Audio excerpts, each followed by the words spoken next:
Bye, Baker Mayfield. Thank you.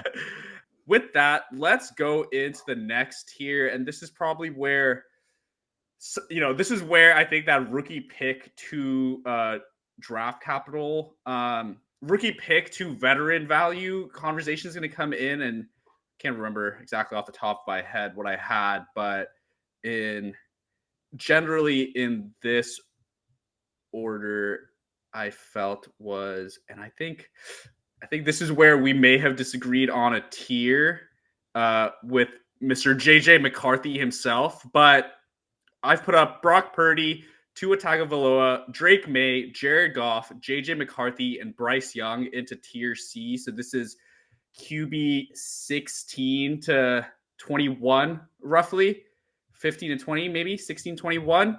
But where's your eye immediately drawn to with this tier right here? So I feel like we've got some unspoken chemistry going on here, because I'm glad you brought up the rookie pick evaluation. Because one thing I did want to touch on was that fantasy football is essentially, especially Dynasty, is very similar to like trading stocks. Yeah. And a lot of times in any position, but especially quarterbacks, it's looking at them as a buy, sell, or a hold. And so I think this tier is really where we get, in my opinion, to a lot of holds. Or actually, in the case of Tua, I personally think he's a big sell. But yeah, so just going through these names, I think I was lower on Brock Purdy before I really dove into him. But I actually do agree. I initially had him ranked below Tua and Drake May, but I actually agree with putting him first on this tier. I think a lot of people think of him as like a check down merchant or like a yak merchant. But he's actually quite good. And when you look at his advanced stats, like intended air yards per attempt and things like that, he's actually up there around the middling of all quarterbacks in the league. So he's not necessarily checking down all the time. He's tied to an elite offensive core, which honestly might be his only knock, because Christian McCaffrey is going to get a lot of goal line touches. So his upside, I think, on any given week may be a lot lower than some of these guys like Tua. And then obviously this tier as well, we bring in two new rookies, and we ended off with a underperforming rookie that has some hope. Okay, so first though, I would like to touch on Tua. I'm very low on Tua, and for several reasons. His last season was his first healthy season so far, where he played all 17 games, and he led the NFL in passing, and he still only finished as the QB. What was it? I want to say 11 overall, I think. Was it even 11? I think he was like a low mid QB2 in points per game. I'm just gonna look it up. Yeah, and in terms of points per game as well, I believe he was in the 20 or 21 range. And to me, it's someone who, when you have this guy has negative rushing upside. Like Tua is a piece of lard behind the offensive line, and that's no knock to him. He's one of the most accurate quarterbacks in the NFL, and he's a good player. But as a fantasy asset, I truly think that last year we got a pretty good idea of what his utmost ceiling is. I don't really see how you can improve on a season where you lead the NFL in passing yards, right? Exactly. He led the league in passing yards. Yeah. So, I think if we're looking at his price on like Dynasty forums, you could probably sell him for around a mid first, 2024 first, that is. And if I got an offer for Tua for that, I would sell him in a heartbeat. I don't really see that he has high upside on any given week, but as a Dynasty asset, I don't love it. Obviously, he's got big injury concerns. And for me, he's definitely a fade or a sell if we're treating these guys as stocks. One thing, and you and I both went to Cal, so I'm curious as to how you value Jared Goff, who's another guy who on any given week can get you points and is in a high-powered offense. Obviously, he got the bag from the Lions this offseason. But I'm curious on what you think about Jared Goff. Yeah, Jared Goff honestly was actually even tougher for me to include in this tier than JJ McCarthy and Bryce Young with their youth. Jared Goff just seems like such a boring option. I think he's like the epitome of a hold because you're always going to be comfortable with him as your QB2. I think just an interesting fact that I do want to bring up on Goff and why I at least definitively have him lower. I think Purdy's unquestionable. Tua, I would also have higher than Goff, and perhaps you do, even if you call him a sell, because I think their values are pretty split. But Jared Goff, the home away splits are really quite shocking. In the last 2 years, he's thrown 42 touchdowns at home versus 17 away from home and 1 per game. And regularly you get Jared Goff having sub 10-point games because they also have such a potent rushing attack there in Detroit. Now, of course, they do in Miami as well, but maybe where I still think that ceiling can come back for Tua, and we've seen him have, those 30-point games, even 4 or 5 passing touchdown games. Raheem Mostert did have 18 touchdowns. I'm not sure if you know Achan's rushing touchdowns off the top of my head, but a significant amount of their scoring work came on the ground, and there's a case for that to regress. I think I do agree with the sell case there, but it's going to have to be the right value. Tua might not be valued as highly by everyone. He's okay at 39th overall in KTC. I think that is damn. Is KTC tweaking or are we? Because Tua is 39th, but then Jared Goff is 45th. So I actually don't even see like the arbitrage play there, if I'm honest. Yeah, I would rather have Jared Goff at home than Tua Tagovailoa. But yeah, no, that's crazy. I was also curious because I've heard the narrative that he's booty on away games. But yeah, last season Jared Goff averaged over 20 a game in home games, which would put him as QB4. Yeah, and then he was like, what was it, 13.8 points per game and QB29 in away games.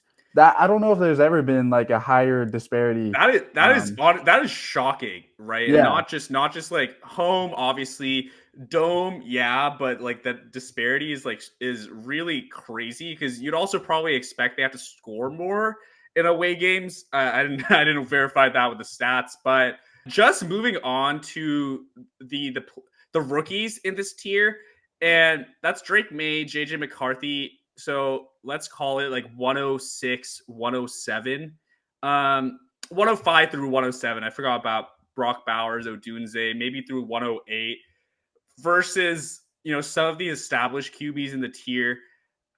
I feel like you could easily peddle a 106 for Jared Goff plus. Is that a move you'd be looking to make? Yeah, and I do think this is another thing where it's like reality versus dreamland, because in all the leagues that I'm in, if I tried to sell Jared Goff for the 106, I would get laughed at. Right. And so like definitely some of these values that you see online, I don't know who's coming, I'll be honest, man. When I go on Keep Trade Cut and they give me that little thing where you pick 3, I just pick randomly, man. So the crowdsourcing, I don't know how reliable it is, but I do think there's a little bit of a difference in reality here. I would actually be surprised if I could sell Jared Goff for any first round pick, maybe like 111 or 112. Mm-hmm. But yeah, that being said, to move to the 2 rookies in this tier, and if you want to include Bryce Young as a rookie too, I mean, again, unproven talents, and I think the biggest discrepancy here is I'm quite of a Drake May truther and a JJ McCarthy hater. And I feel like I've seen mixed opinions on Drake May. But to me, he's my QB2. I think that what he was able to do in college, he's got rushing upside. He's very accurate, even though that might not be the mantra around him. But I will say what I would like to see him improve on is his footwork and his movement in the pocket. That's something that, I think going to the Patriots organization, it should help him. Obviously, I'm very interested to see what the Patriots, and I'm very invested I wasn't even trying to, but I'm super invested in the Patriots offense. I have across many leagues, I have shares of May, Javon Baker, Demario Douglas, and Jalen Polk as Mhm. well. So I'm banking on this new regime after Belichick left to kind of take it up a notch and stray away from that boring Patriots offense that we have known for the last, since Brady, basically.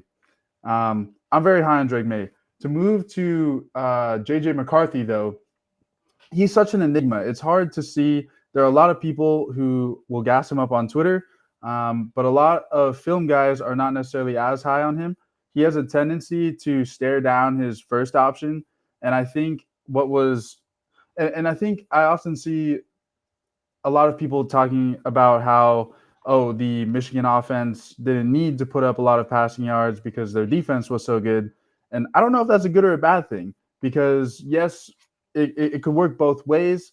JJ McCarthy could have had his weaknesses not exposed because he didn't have to make those big time throws, Mhm. or maybe he was just being held back. Right, his weapons weren't necessarily that great. I don't think Roman Wilson is all that good, and I think Cornelius Johnson was his other wideout. Those guys, Roman Wilson went pretty high, but Cornelius Johnson was like a fifth or sixth round pick or something, right? If not a Um, UDFA, honestly. oh, was he? Yeah, No, seventh. I think seventh round pick. It might have been the Chargers' last pick. that's right. So, I mean, I feel like he's such an enigma. And looking at some of his advanced stats too, right? When you look at his numbers outside the hashes, which are outside the numbers, and keep in mind the hash marks in college are wider, so throws to the outside are easier.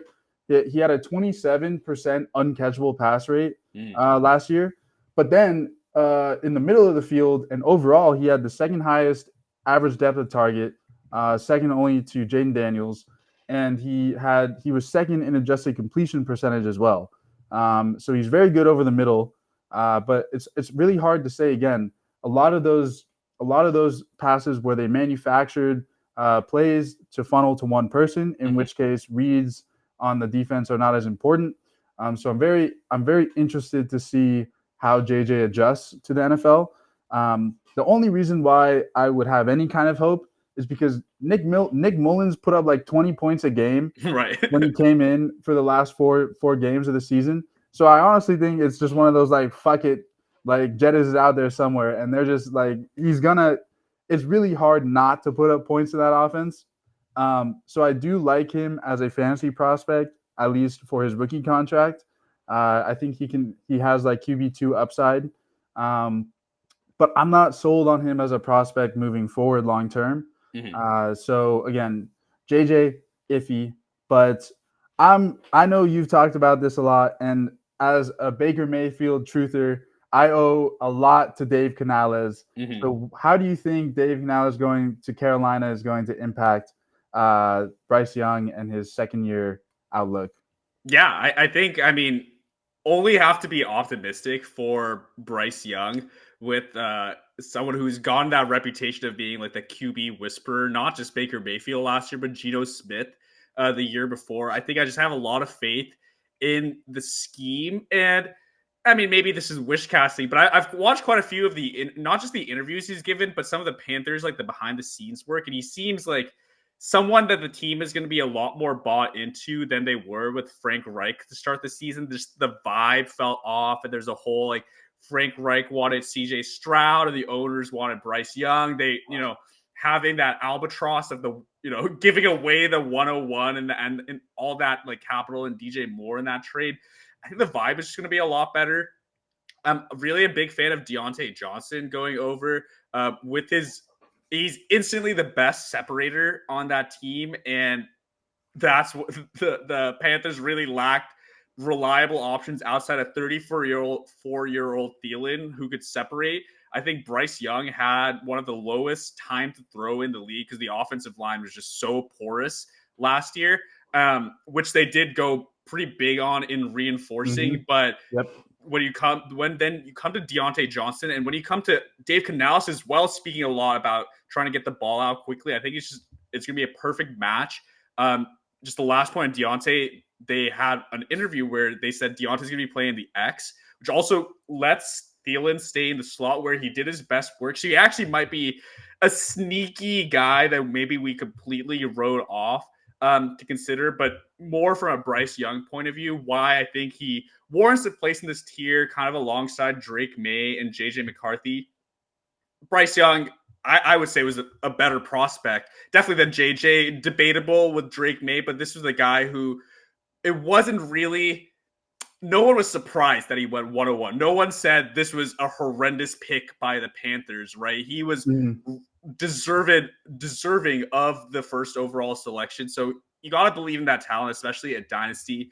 And then just to wrap up the point about Drake May and JJ McCarthy, I think you're almost looking at two yin yang kind of players. One where we really like the prospect in Drake May. One where we really like the scheme and the weapons. Not just the weapons, which you touched on, but I think I really like the Kevin O'Connell scheme. Not just creative, but proven to be high volume for quarterback, high pass volume, especially in the red zone. So passing touchdown upside. I think having JJ in this tier is kind of appropriate because he almost could end up being like a Brock Purdy, right? Arguably, JJ. I mean, look at the capital. It's hard to compare. Brock Purdy's such an anomaly, but like Mhm. perhaps similar prospects, offensive gurus, great weapons. You could see JJ McCarthy be that like QB 10 to 14 on any given season, but every season, right? If he Right. hits. So yeah. Any last words on this tier? But I think it's a bunch of reliable guys and young players who could become reliable guys without having the ceiling that of anyone we've talked about above kind of the C tier. Yeah, no, I agree. I think a lot of these guys are pretty cemented in their value. Mhm. Barring injury, I really don't see that much of a climb from anyone other than the rookies. Um, but yeah, I really like that Brock Purdy. I think JJ McCarthy, right, game manager, and that's not Mhm. necessarily a bad thing. And that's what honestly for a lot of teams has NFL success. Right. And at the end of the day, right, that's what they're trying to do. They don't care about fantasy. And so I do have hope for JJ as a NFL player, but as a fantasy guy, not so much in love with him. But it's hard to argue when you're tied to one of the best young wide receiver duos and an elite tight end once he hopefully Right. recovers and gets back up to speed from his injury. Talking about T.J. Hawkinson. And my only other comment is, look, if the Panthers keep drafting DK Metcalf clones, they're gonna hit on one eventually. So Yeah. DK Metcalf Jr., Xavier Legette, he's hopefully gonna be the one for Bryce. And yeah, I think one thing that made him so successful at Alabama was he was playing behind the nation's best offensive line. Mhm. And even at Alabama, his weapons were not necessarily elite, the ones that he was throwing to. Uh, but with that said, right, they definitely invested a lot into that interior line. I would expect the Panthers to run the ball a lot more this Mhm. year. Obviously, with Brooks going there, the RB1 of this class, and then they still have Miles Sanders on maybe one of the worst contracts in the NFL, but they have to play him to justify that money. Mhm. I do have a little bit more hope. I still think they're going to be quite bad, but I think Bryce, all hope is not lost. I'd say give him another year or two, especially under Dave Canales, and I think he can solidify himself again as I now that I look at this tier, I think this tier is like very, while some of the guys above them are super volatile, I Mhm. think these guys are pretty much. I would be very shocked to see this tier be all that different if we do this again like next year. Yeah. I mean, the only one I could see really drop out is well, we have efficiency concerns about really all the veteran quarterbacks here. Purdy, Tua, and Goff are in high-powered offenses without being like the best, like most exciting players who can do it on their own. But I agree with all of them staying around about this value. With only Bryce Young being the caveat, can his dynasty value take a second Dookie season? Can his like NFL, Mm, starter prospects as a first overall pick on that contract, you probably expect at least the third season, but I don't know if his dynasty value can recover from that. But yeah, I think I think, a pretty safe. You're happy if you have any one of these quarterbacks, and you're still happy if you have any of these quarterbacks as QB2, even if people would like to have two of the quarterbacks ahead of them. So moving on to tier D, and damn, there is no Michael Penix here. So I was gonna say, I think we're missing a guy. Yeah. Well, all right. Well, I'm gonna put Aiden O'Connell here and put Michael Penix, the name, over him. I'll have to remember that. Otherwise, it's gonna be a lot more confusing of a segment. But then, so Levis, Nix, Penix, and then I think cases for Baker, Kirk Cousins, Deshaun Watson. And I think I'm going to stop it right here because I think the rest of the quarterbacks here are going to be there. We don't need to have as much discussion on like the 6 remaining starters because we kind of know what they are at this point. This is probably where more of the discussion is going to be. So with Levis, Nix, Michael Penix, thank you AOC for filling in, Baker Mayfield, Kirk Cousins, and Deshaun Watson. I think it's a mix of 3 guys at the top who are younger, 3 veterans, but I think why I don't want to include any of the other quarterbacks is I think you can see like multiple years from these guys without squinting too much, whereas the older quarterbacks and some with a little less leeway, like Daniel Jones and Derek Carr, you're going to have to squint a lot more to see like a 2025 start, right? But why don't we just start off here with this tier? Who's your first person to talk about? Right, yeah. I feel like this tier we're almost getting into like some like we're investing in crypto, bruv. Like this is like they could moonshot, but they're probably gonna make you broke. Mm-hmm. And I mean, I think if it were up to me, Baker Mayfield would be in the S tier simply because he's that guy. There's nobody I want on my roster this year more than Baker Mayfield. Not because I think he's going to be a QB1, but because every day when I wake up on Sunday to watch NFL, I'm going to be so excited for Baker Mayfield to give me points on my team. Mm-hmm. That's my guy. I love Baker. I'm so happy he made a comeback. And I mean, at least for the time being, he's actually tied to quite a pretty good offense. Like they brought back Mike Evans. They still have Godwin for the next year. And they drafted another one of my favorite Dynasty sleepers. Why am I Jalen McMillan? Jalen McMillan, yeah. Exactly. Jalen McMillan was the best, statistically the best receiver on the Washington offense 2 years ago before he got hurt last year. I really like him. I think he can easily slot in after Godwin if Godwin leaves. And so Baker Mayfield, love that he got paid this offseason. He's locked in for at least, I think, 2 years with an out on the 3rd year. Mm-hmm. But he does provide a little bit of insulation, a lot more than certainly last year or the years before that. Right. And yeah, besides that, right, Kirk Cousins and Deshaun Watson are kind of like, you kind of know where you're at with those guys. Deshaun, I'm holding the bag on him, and I think he has a chance, but I'm losing a lot of hope.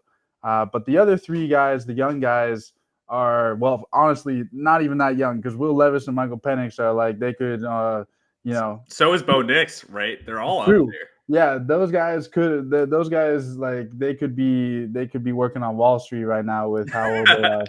But I am not necessarily super high on any of those guys. I personally liked Michael Penix as a talent in college, but I do worry that a lot of his stats, he led all of college football in average yards per target. But I'm worried that a lot of that was a byproduct of his offensive line and the fact that he had 3, top 3 round, like day 1 and day 2 wide receivers on his squad as well as my favorite undrafted free agent, Dillon Johnson. So he was in arguably like a top 5 offense in the entire like college football system. But you can't ignore the fact that he's a great talent. He has injury history, which is a little worrying, but he does have 2 years to learn under Kirk Cousins. It'll be interesting to see what the Falcons do. I didn't love the pick when they did that. I think they could have easily traded that pick and gotten a lot of more capital to someone who actually would have used Penix a bit better. So I think that's mostly the knock on Penix's profile is the fact that he has to sit for at least a year, if not two. Um, Otherwise, I think we'd see him up in the C or maybe even the end of the B tier, depending on his landing spot. Right. Bo Nix, though, and I don't like to be negative, but Bo Nix is a bust through and through. I'm not confident in this guy. I again, I don't consider myself a college football guru, but I did watch a lot of Pac-12, and I even watched Bo Nix when he was a freshman at Auburn. And this guy was a good college football player. I don't see it translating to the NFL. I mean, this guy under 7 yards in ADOT in 2023, which was 193rd out of Division I quarterbacks. Damn. Compared to other quarterbacks, right? Even guys that aren't necessarily touted for having a big arm. JJ McCarthy had 10.3, Drake May 11, Michael Penix 11.3. These guys know how to air it out. And if you watch some of the big profile games of Bo Nix, so many of his passes are little dink and dumps. He's a yak merchant. 67% of his passes last year were of 9 yards or less. So I think I was doing some research. Over 40% of those passes, 27% of those passes were behind the line of scrimmage. Yeah. So you could chalk that up to scheme. But is it really going to be that different under Sean Payton? Exactly. So tangent from Bo Nix, fade Bo Nix, buy the Broncos running backs because especially if you're in PPR, my favorite little sexy Jaleel McLaughlin, that guy, I have high hopes for him, and I am a bag holder on Javonte, so I have high hopes for him. I am delusional though. I do want to say the path to success for Bo Nix in NFL is going to be similar to like a JJ. He can be a game manager. He had the lowest turnover percentage of turnover worthy plays in all of college football, only 1% last year, compared to, like, for reference, JJ McCarthy I think had like low 3s or high 2%. So he's very safe with the ball, which would make sense if you're only throwing the ball like 5 yards. But at the same time, right, his weapons are questionable to say the least, with an old Cortland Sutton and really nobody else. So I'm not in love with Bo Nix. I'm not in love with the landings position. I don't like Sean Payton as a person. And so for those reasons, I'm fully out on Bo Nix. I don't like it. I don't like the pick. I don't like the landing spot. I don't like the player. So, but yeah, I've yapped for too long. But do you have any? I guess one guy we haven't talked about is Will Levis. How do you feel? I'm curious, actually, maybe not so much about Will Levis, but I'm curious how you think there's a lot of opportunity for some sleeper guys in that Titans offense. Treylon Burks. Whoa, that's a deep sleeper. Yeah, I think the ship has sailed. But I think I just want to make one point of the Knicks versus Penix debate, and that is to plug my first video, which is talking about value insulation in 2024 rookies. I think Michael Penix is the most value insulated bet you can make in Dynasty right now. It's like putting your money into like a CD where you might not be able to take your money out for 9 months to, perhaps longer if you want to wait. But especially after seeing the Jordan Love success story, people are going to give Penix the value that a top 8 quarterback potentially attached to Drake London, Kyle Pitts, and Bijan Robinson will deserve. So I love Penix as that value insulated bet. Bo Nix, on the other hand, as I touched on in that video, not for just the reasons you mentioned, but he kind of has that stench of being like an unliked prospect that everyone wants to say they were right, that he's going to completely bust. And if he has a bad year in a team that people are not excited about with Troy Franklin is liked in circles, but generally, no established talent, his dynasty value is gonna drop like a stone, especially from like the 111 where you're gonna have to pick him in most leagues. I really don't like taking that bet. But Will Levis, as you teed me up there, is a player that I really want to touch on. Someone I was never high on as a prospect. I faded pretty hard last year, but the scheme is actually why I'm really interested in Levis, and I think people are really undercounting how much this is going to change from a heavy run attack to actually a heavy pass attack. The new head coach is Brian Callahan coming over from the Bengals, where we did see, quite a not just a high volume pass attack, but quite a diverse pass attack, especially with how they use Jamar Chase, moving him all along the formation. They've said they want the same of Calvin Ridley in the chase role, and I think that's something that's really going to benefit Calvin Ridley in a way that we didn't get to see at the Jaguars, where he was, as you pointed out when we talked about Trevor Lawrence, he was almost pigeonholed into that role outside the numbers, especially when Zay Jones was not on the field. So I feel really good about Calvin Ridley. I feel really good about D-Hop because neither of the two running backs neither of them are Derrick Henry, right? But neither of them are going to be that, hard-nosed, pound it in at the goal line running back, or definitely not ones who demand that as a primary method of attack. So that's where I think D-Hop can eat. They brought Tyler Boyd in from the Bengals, not really looking at him from a fantasy point of view, but a player that's familiar with the coaching staff, familiar with the scheme, and just another option. Both the running backs, while they might not be the biggest, are both versatile weapons in the again, in the passing attack, but also more of those elusive backs that, when you get to spread the field out, could do some damage with, a lower attempt number, but maybe a higher yards per carry, just Pollard and Tajay Spears being the nimble backs they are. So I think I'm willing to bet on the situation, as the Titans seem to have done, by not just getting the, the passing oriented staff around, but really going hard on that O-line. Both in free agency and in the draft. I started the discussion of this tier by saying these are guys that we could see like multiple years in, and maybe Will Levis is the one that kind of defeats that generalization, because there's a chance that if he really stinks it up, they're going to can him at the end of this year, because this is as perfect as an audition platform as you can get for really any young quarterback. Do you kind of align with me on maybe not Will Levis? Feel free to go in, but at least the Titans passing attack, feel free to touch on that or move on to any of the last quarterbacks before we move into the next tier. Nah, man, I totally hear it. I hear you on that. And right, Will Levis with the second round draft capital doesn't have that 5th year option. He's on much shorter of a leash, and so he is set up for success, I believe. But again, yeah, it wasn't the greatest prospect, fell in drafts, and I do see him as probably one of the least value insulated prospects here. And yeah, I mean, I would say that's about it, right? Kirk Cousins, you know what you're going to get.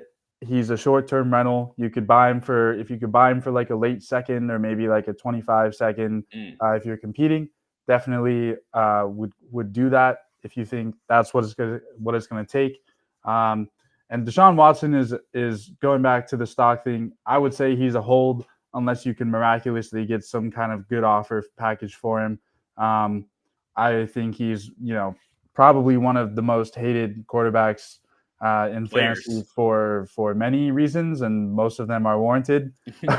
So, he's someone I would avoid if you don't have him, and if you do have him, just hope for the best. But yeah, I mean, besides that, not much you can really say about this tier, except that Baker Mayfield is going to be the best one out of them. Yeah. And we'll be sure to only clip that one up for the promos. But I mean, I just want to stay a little bit on Deshaun Watson. Is he? I know I actually sold him for a deal. We probably both agreed I was selling him cheap. Is he almost really a buy? I think in that league, it was a 10-team league, which devalues the quarterbacks. I got the 206, so the 16th overall pick. Actually, I'm completely fine with that value, but the reason I bring this up is I just took a look at this monstrosity of a contract. It doesn't make financial sense to cut him, at least through 2026, and even in 2027, they still have to take on $8 million additional hit to dead cap, which is not the 40 or 50 million it is in the next 2 years. But at that point, the total cap hit is still 65 million if he's on the team, or 72 million if he's not on the team, right? Yeah. At that point, you might as well just like hang on to him unless he's such like a cancer to the locker room. So he unfortunately, whatever you call it, may have the most job security out of really any of the names here. Yeah, it's not a bad point, and I feel like that's been like a talking point for Deshaun for a long time, has been his contract. I don't know. To me, like, I loved Deshaun Watson when he was in Houston. I thought he was electric, and I feel like just from a fan standpoint, he's lost that dog. Like, he just doesn't go out there to compete anymore. And quite frankly, man, like, I don't even blame him. If I got paid that much money, I would probably slack at my job too. So like, it's a tough situation. The Browns fucked it up. They should have kept Baker Mayfield. But yeah, I mean, talk about fall offs. Deshaun Watson was like a second round startup pick value last year. I think he went in the early second in the league that we did our startup in last year. So, tough. But at this point, I would say if you hold Deshaun, I would pray that he starts off 2024 hot and then try to sell him as quickly as you can. Maybe he has some value insulation and maybe he picks it back up. But I don't think it's not looking good, bruv. Let's put it that way. It's not looking good, bruv. Let me just remember hour 1, minute 26. Matt says, "I love Deshaun Watson." Cut the clip there. Yo, you'll be seeing that on Twitter later. But yeah, I think we're pretty much agreed on this tier at this point. So let's just get the remaining starting quarterbacks on here. Honestly, I will say I'm very disappointed that Sam Howell did not make this list.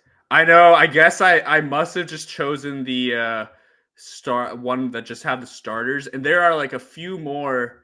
There are a few more quarterbacks that we could talk about too to close out the show, but just with the 6 remaining starters that are penciled in for week 1, maybe that's not even accurate because then we probably would have had Darnold and Brissett here. But just with the next 6 quarterbacks that I put in tier E, what are your thoughts here on maybe some individual players or maybe even groups of them? Yeah. So again, these are all guys that basically you're looking at 1 to maybe 2 years left of max. Starting. Some of them might not even make it through this year, but Geno Smith is going to be taken over by Sam Howell. But I actually think you could argue Matt Stafford could be up in the next tier. I think this guy has in both NFL fandom and fantasy is always underrated. And now he's tied to Puka this year as well, who was a surprise to everyone. But his offense will be just as good, if not better, this year. He's still working with McVay, and I think until that changes, Matt Stafford is a reliable QB2, or he's going to be that guy that you have as QB3 in case of a bye week or an injury. He's great value for a guy that you can rely on for the next season and maybe more. It feels like every offseason there's rumors that Matt Stafford will retire. But, you can't really factor that in to trading, especially when it's a guy of this value, right? It's not like you're sending crazy assets for Matt Stafford.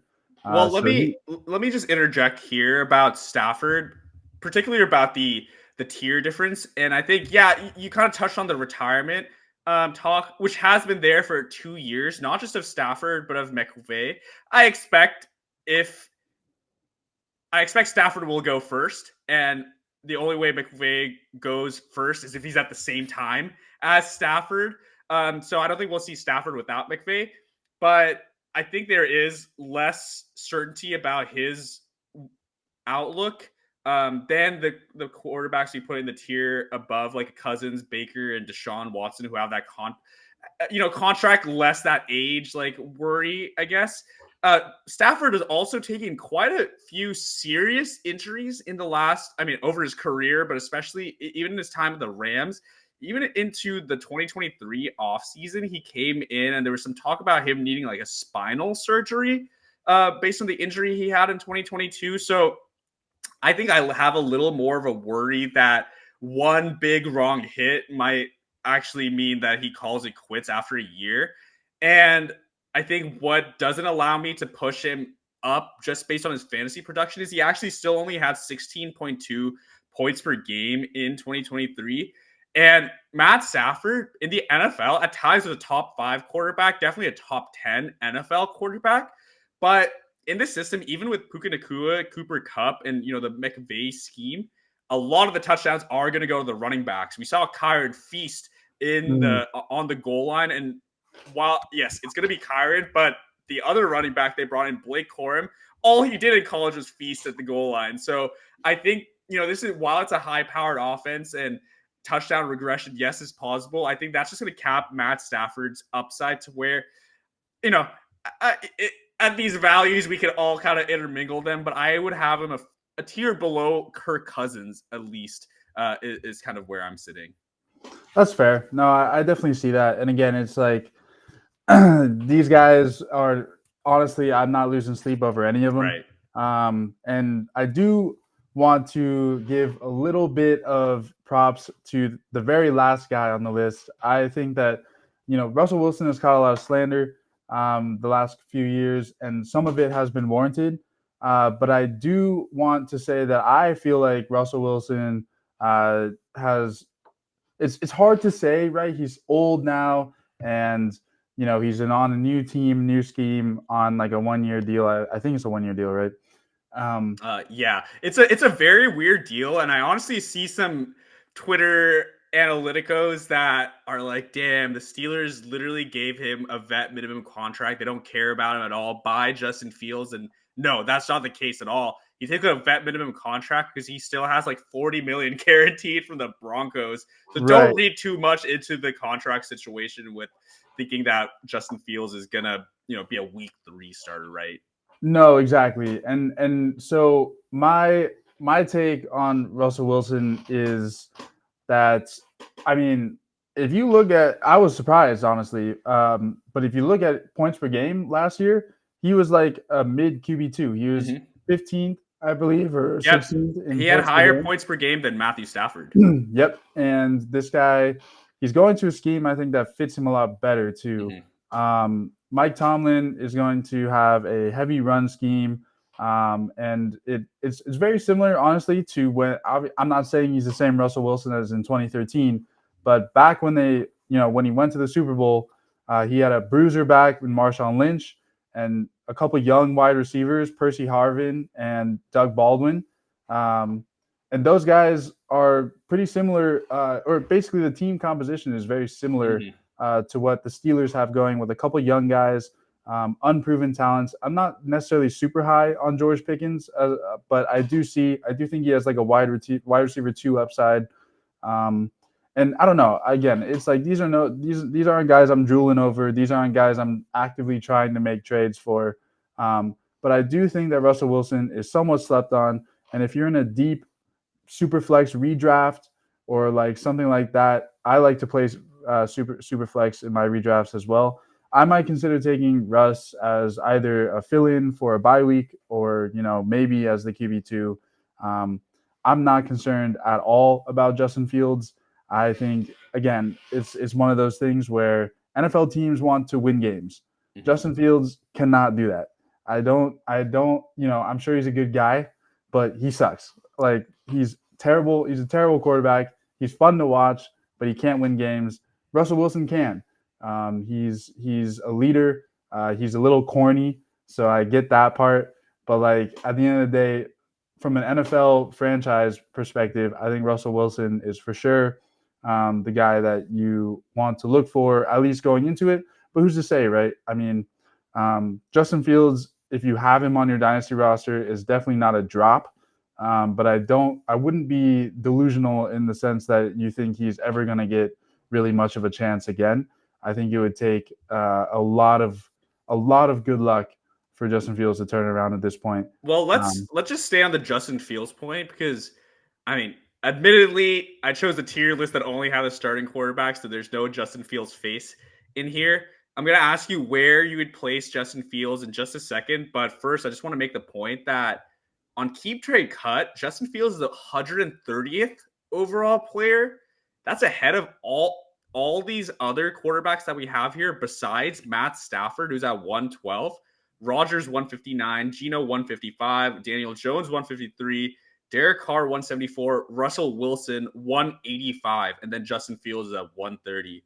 So tell me about that KTC value first, and then give me where you would actually rank him, and maybe that fits KTC. We'll know.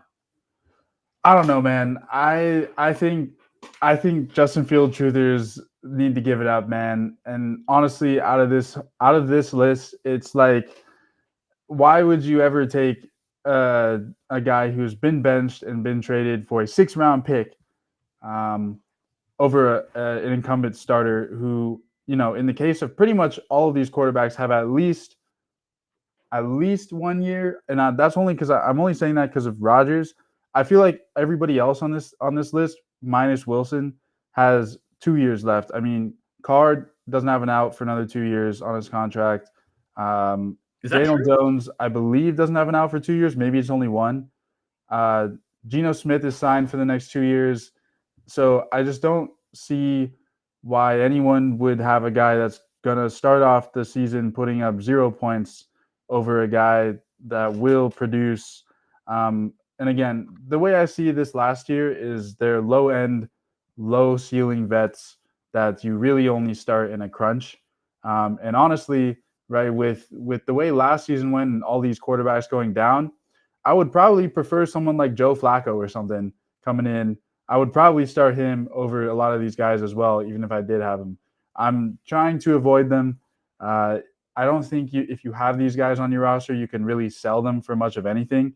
So this is for sure a hold, and that's really all I have to say about this. Other than Sam Howell, he's back. He's coming back. He's coming Yeah. back. Well, let me just go quickly over the contracts. I think that's an important point. Derek Carr has 2 years left with guaranteed money. His out isn't until 2026. Daniel Jones and Geno Smith have no guaranteed money in 2025.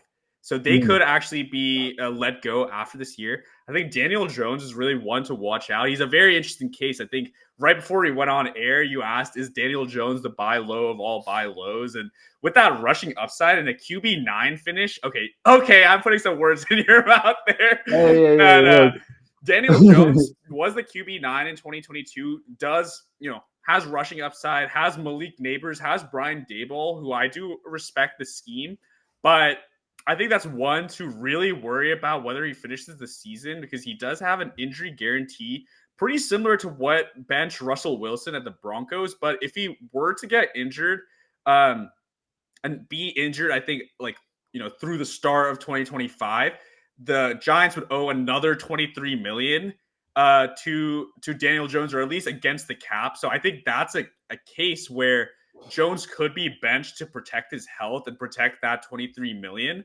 But otherwise, I think I'm pretty much on in lockstep with you on this tier. Very, very cheap bets to make, so I'd hold them. But an interesting, the point that you brought up, would you just buy the next tier plus of QBs that are infinitely cheaper than anyone who's going to start, week 1 on this list, right? Joe Flacco is a good example. I think Josh Dobbs, who's the backup of the Niners, is a good example because you have rushing upside and that great offense. That might be a tale for another video. But before we sign off, I just want to ask, of any of the QBs that have not been put up on the board yet, and remember, Aiden O'Connell is actually supposed to be Michael Penix, so you can still talk about him because that is actually one team that we haven't talked about the starters yet, the Raiders. But yeah, any QBs not yet put up on the board that you'd like to address before we close out? I would only say, so yeah, there are a couple handcuffs I would get. I mean, again, my excitement for these guys very low, but there are some handcuffs that I think are worth holding on to.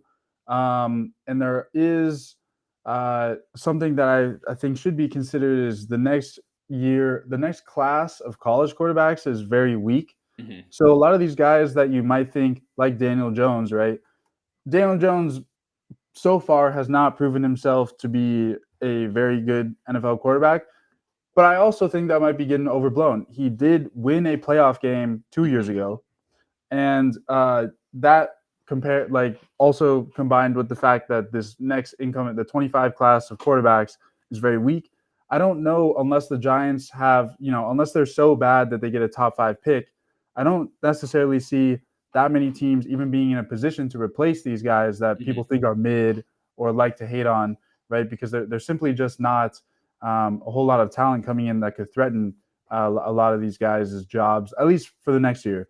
That being said, though, there are some handcuffs that could, and I personally I love me some Sam Howell, baby. Sam Howell, man, what a thrill. Um, but no, Sam Howell, I do think was thrust in a little bit too early. Obviously, he was a fifth round pick for a reason. Um, so the guy never really had anything to be expected of him at all. Gets the starting nod in his second year, and now obviously he has a chance to go back to learning, and will be under Geno Smith. But again, Geno Smith had the breakout under Canales, but last year he kind of reverted back to being a very middling quarterback. The Seahawks were not that good. And so I wouldn't be necessarily surprised if maybe late in the season he gets benched, assuming the Seahawks also are not looking too good. Sam Howell maybe gets a couple games to prove himself again. Mhm. The other guy that I would like to talk about is Jameis Winston. Um, Goes to the Browns. And obviously, yeah, we talked about Deshaun's contract. He's not going anywhere, but injury could put him somewhere where Jameis Winston is going to get the opportunity that he rightfully deserves. I love me some Jameis Winston. How can you not root for the guy? And honestly, when he starts as a fantasy quarterback, he's not a bad option. He's not going to be elite. But in that Browns offense, right, it's hard not to like the prospects with Amari Cooper, Mhm. newly added Jerry Judy. I do like some of their Elijah uh, Moore, David Njoku. Yeah, it's yeah. maybe not like all premium weapons, and Amari Cooper's a top receiver in the league, but maybe not like super premium, like sexy names like Nico Collins, Diggs, Tank Dell has like a much sexier feel than like Cooper, Judy, Moore, like Njoku, right? But Mhm. all solid weapons, and they're like willing to like sling the ball. Like, was that Flacco? Kind of just like running things, or I mean the coaching staff, they had great success, and I could see like a very similar kind of path for Jameis Winston if he does jump in that role. You know what? Unfortunately, you have him in that league, so I can't acquire him there, but that's a really good You shout. can. Everyone has a price, my friend. But no, Yeah. yeah, I do like. I like Jameis a lot. I like Sam Howell, and coincidentally, they're both on my bench. So Yeah. Well, I'll have to give you a ring a little later, discuss some trade negotiations. Just to touch on that last QB room, what would you pay a late second for either Minshew or Aiden O'Connell right now? um, Let's say would you pay, okay, you're on the clock in a rookie draft. You're up at the 211. Let's say Troy Franklin, right? Would you rather have Troy Franklin or AOC or Minshew? I think I'm taking Troy Franklin simply for the upside. Like at this point, we kind of know what to expect from the Oakland quarterback room, or sorry, Vegas quarterback room now. I mean, Gardner Minshew, when he filled in for Andy Richardson last year, he was okay, but he wasn't anything special, right? He was able to actually win games, but Mhm. from a fantasy perspective, he didn't do all that well. Hard to say though, because the Colts last year were a extremely heavy run team, um, and so he wasn't pressured to make those throws. I do think. I mean, the Raiders paid him pretty well. He got 2 years for 20 mil. Mhm. So I would say I would expect him to go into the season starting. Um, and his weapons are, Devontae Adams and I think a very underrated Jacoby Myers. And then they also added, the one of the best tight end prospects ever. Mhm. And so it's not like the weapons are all that bad. So I would say they have some stuff to work with. Their rushing game is going to be drastically worse, I think. I don't love Zamir White. I mean, he played okay last year to spell Josh Jacobs' absence, but um, I'm not. Yeah, let's just say the Raiders' offense is not something I would want to buy. So I Yeah. would probably, if I'm sitting at a late second round, early third, I'm probably just going to take the unproven rookie and just gamble on the small chance that they hit over taking someone that I know is going to be pretty mid, right? In comparison to like if I was able to flip that pick for someone like a Matt Stafford or Kirk Cousins. I mean, Kirk Cousins is probably a little more expensive than that pick. Um, I would do that because they're in better offenses, they're in better schemes, and you kind of know what to expect. Whereas Gardner Minshew, AOC, love them as people. They're hyped to get behind, but it's not looking good for the Raiders, bro. Yeah. I don't see much hope for them this season, and quite frankly, next season either. I think they have a lot of holes to fill, and the draft certainly isn't going to help them fix the quarterback issue at least next year. I don't think. It's I mean, I completely, the ceiling is so low. I mean, it's not, which is tough with those weapons that you listed. I mean, yeah, even Jacoby Myers was low-key a touchdown machine last year. Even Michael Mayer, the backup tight end, is like quite a nice player, right? But the ceiling is Mhm. really low on what's going to be a run-heavy team. But the Colts, while being a run-heavy team, also had one of the fastest pace of plays in the entire NFL. The Raiders were close to the bottom at pace of play, and Mm. bringing Luke Getsy in, coach a decent run game at the Bears, but again, not the most inspiring hire. So yeah, I am with you there. It's kind of hard to judge that value, and honestly, like, could you say like capitalize on the uncertainty and get Aiden O'Connell for? Can you barter like a late third for him? Can you send like Kamani Vidal for Aiden O'Connell? Even that, like, I'm kind of shirking at, but maybe if you can like guess right and get the cheaper one right, could be a move. But I think I kind of agree with you on all the points you listed. Um, Yeah, I guess my point is like if you're in a position where you need to be trading for those guys, your team is probably so bad that you should probably just take the higher upside rookie pick. yeah, You know what I mean? that's a Like, good way of putting it. Yeah, yeah, because I think if you're like, oh, I really need a QB2 and I want it to be Gardner Minshew, I think you have bigger fish to fry in terms of how you construct that roster. right. You know what I mean? And even if you like take the Aiden O'Connell situation that I said, and you're thinking like, oh yeah, like you're a rebuilder, right? So you don't need Aiden O'Connell. But even if you're thinking like, yeah, I'm gonna be right on Aiden O'Connell, and then I'm gonna flip him when he becomes a starter. What, that goes from like a late third to an early third at the most, because no one's still gonna be excited about Aiden O'Connell That's what I'm with that saying. offense. Yeah. As an So owner of AOC, trust me, it's a lot harder to sell him than the trade calculators make yeah. it seem. No, that's perfect way to put it. Um, so that was the show.